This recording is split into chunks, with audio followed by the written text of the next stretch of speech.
Hi friends, welcome back to my kitchen. If you're new around here, I'm Cheryl and this is Table Full of Joy. So we made chicken tetrazzini earlier today for dinner, but I'm gonna do some breadsticks. I found this recipe on Pinterest. I'll link it for you in the description below, but it's a Copycat Pizza Hut recipe for their really soft breadsticks. I just thought those sounded really tasty to go with our dinner tonight, so I'm gonna make a batch. And I thought I'd bring you along with me. So we're gonna add in our mixer 1.5 cups of hot water. I love how easy this recipe is. It literally is, you just put everything in the bowl. So we have here a tablespoon of sugar.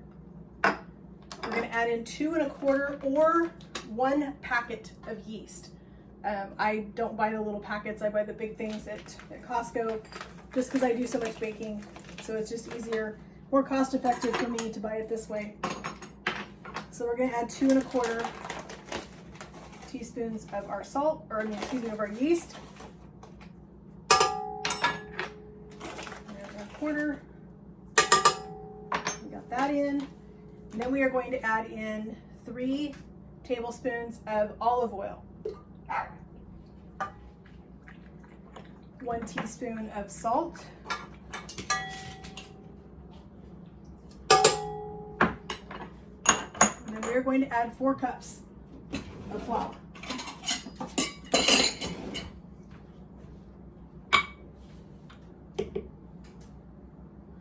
Make sure that when you're making bread that you're leveling off your measuring cup of flour, because baking is an exact science, and if you want things to turn out the way the recipe intends for it to, you really need to do your measurements. We're going to start off with 3 cups and we'll see where we're at. That's what I mean by baking is a science. There are some days where I can make bread and the recipe will call for 4 cups of flour, and I'll barely get 3 cups in, and it's already so dry that I have to add water. So really the temperature, the humidity, there's lots of things that play into how your bread's gonna turn out. So we have 3 cups in here. We're gonna let this mix. We want our dough to pull away. We want it to not be dry, but you want it to still be soft and just a little bit tacky, but not leave a lot of dough stuck to your fingers.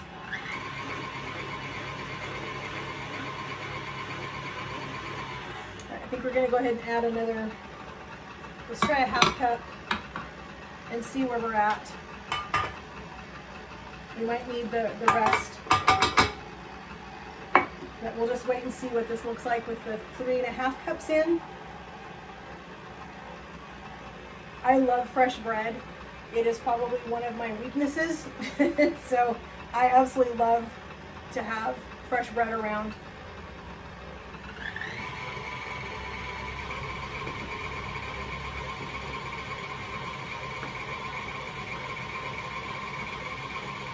Okay, I think we are going to need the other 1/2 cup.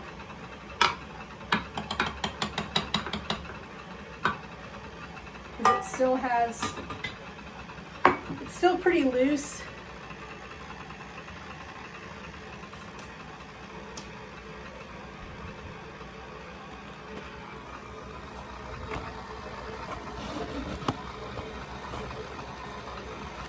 You can see it's starting to pull away from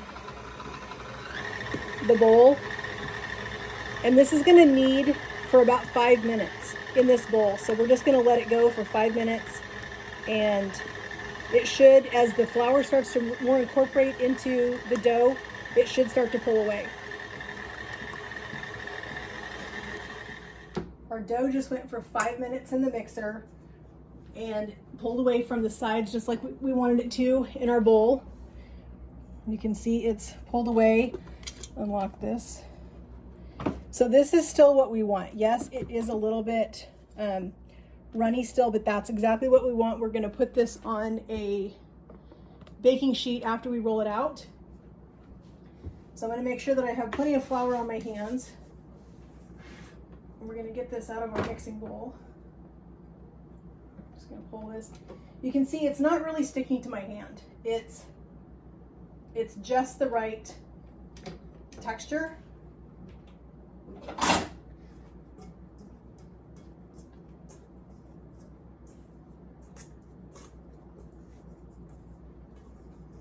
we're gonna get this out of our bowl and onto our floured surface because we are going to roll this out to,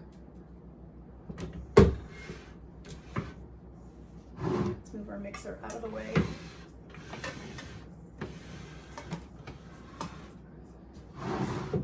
Okay, so we have our dough on our board, a little bit of flour. Oh, this dough feels so good. It is so soft. Okay, so we want this into a rectangle, so I'm gonna start off with it in kind of a rectangle shape, just to make it easier to roll out. Grab our rolling pin. Need to grab just a little bit more flour here real quick, so we can put some on our rolling pin. We wanna roll this out to roughly as big as our baking sheet is. And I think my baking sheet is just a little bit bigger than what the recipe called for. The recipe called for a 9 by 13. I think my pan's a little bit bigger than that, but it's totally fine. We're just gonna roll this out. And then this is going to get, it's gonna get put into our pan. So we have our baking sheet. We have some melted butter. And we are going to brush this pan with all of this melted butter, because we're just going to pour this on because this is what makes these breadsticks so incredibly good, is all of this butter that they are going to cook in, and they are going to be amazing. So we're just going to use our brush. We're going to brush all of this melted butter, making sure we get it all the way up in the corners, up on the sides, so that our breadsticks don't stick to our pan.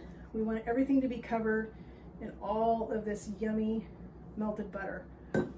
Okay, we have that all done. So now we're gonna take our dough and we're gonna put our dough right on here. We can pick this up. Just like that. We're gonna take it and we're just gonna manually kind of stretch it out into our pan, get it shaped in there. And this is going to raise for 1 hour. So we're gonna cover this up with a towel. We're gonna set this in a warm part of our kitchen. We're gonna let it rise for an hour, and then it's gonna get cut. It's gonna get seasoning put on it. It's gonna go in the oven. So as soon as we let this rise, we'll come back and we'll get it finished off. It's been about an hour and our breadsticks are risen, or our dough is. We're gonna cut these into breadsticks. We just have a pizza cutter. We're gonna cut it in half first this direction, and then we're gonna cut it this way into our breadsticks.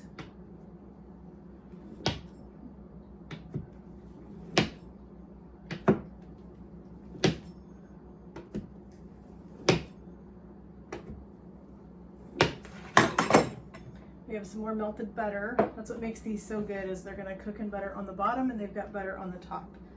So we're just gonna brush these. Make sure you get them brushed really, really well.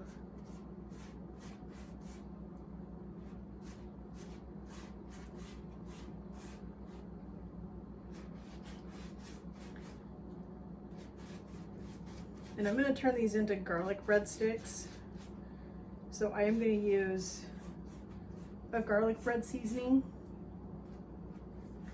on these instead of just, I don't really feel like making one and pulling out a bunch of herbs tonight to do that. So we're just gonna take an easy way. We're just gonna use this Johnny's garlic spread. You get this at Costco. It's just an easy way to season up your garlic bread or your breadsticks or anything like that. So these are gonna have a nice garlic seasoning on them. They're gonna be super tasty with our chicken tetrazzini tonight. Make sure you get plenty of seasoning on them. You don't wanna get a bite of breadstick without seasoning on it. And this is what they look like. They're gonna go in the oven and they're gonna bake for about 25 minutes. Okay, our breadsticks are smelling amazing. We're gonna pull them out of the oven real quick.